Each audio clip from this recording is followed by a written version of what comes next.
Good morning student, welcome to the online classes of Montbretia school. As you know, I am teaching you English literature. In the previous class, I have started one chapter, that is chapter 3, Some Apples Please. And I have taught that this is the story from England, and in this chapter we have talked about an old woman who is living in a little cottage in England. And one day she wished to have an apple pie, but as she had no apple tree, she had only plum and pear tree in her cottage. So she decided to set off with a basket of plums on her arm and walk along the road and to get apples in exchange of that plums. So when she started her journey, she first met with a young woman who was taking care of her geese, ducks, and with a flock of geese, ducks, and hens. They all are cackling and quacking so much that the old woman asked to the young woman that are not these birds are noisy. So by this way, they have started their talk. Now let's see what happened after that. Then the young woman and the old woman started talking like old friends. The old woman showed the young woman the plums and said how much she wanted to eat an apple pie. Then the old woman and the young woman both started talking like as they are very good friends and very old friends. Then the old woman shared her wish for apple pie, that how much she wished to have an apple pie. Oh, said the young woman, my husband wants to have plum jam and I have no plums at all on the farm.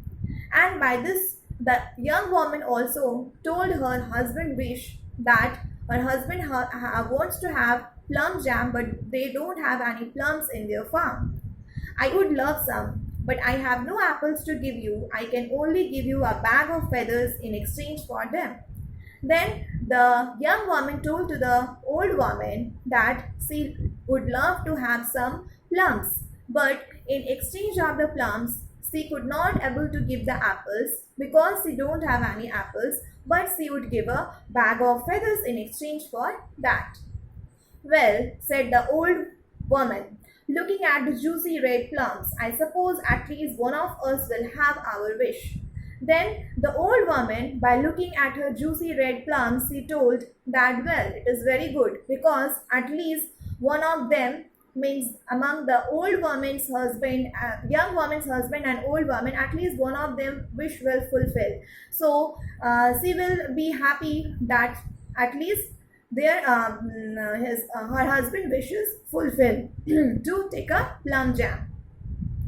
So she gave the plum to the young woman and took the bag of feathers and put it into her basket. At least the feathers were lighter to carry. She set off once more for the market, hoping that she would get some apples for the feathers. So she gave the plums to the young woman, and she has taken the bag of feathers, and put it into her basket. And she also thought herself that it is lighter to carry the feathers because plum is heavy, so it is very difficult to carry for the old woman, but the bag of feathers is light, so it is very easy to carry. She set off once more for the market, and again she is going to the market she is expecting that in the way she might get someone that to whom with the by exchanging with the feathers, by exchange the bag of feathers, she would get the apples. The road was long, and she walked until she came to another farm. The road was very long, and she keep on walking, and she has came to the another farm. The most delicious smells came floating out of the kitchen window of the farmhouse.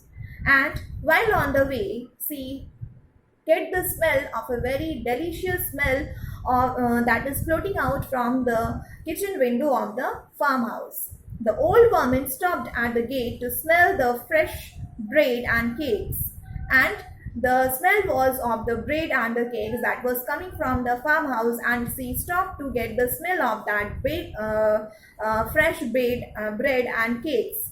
As she stood there, she heard a man and a woman quarreling loudly. And when she stood in front of the farmhouse, she had heard that a man and a woman, they are arguing very loudly.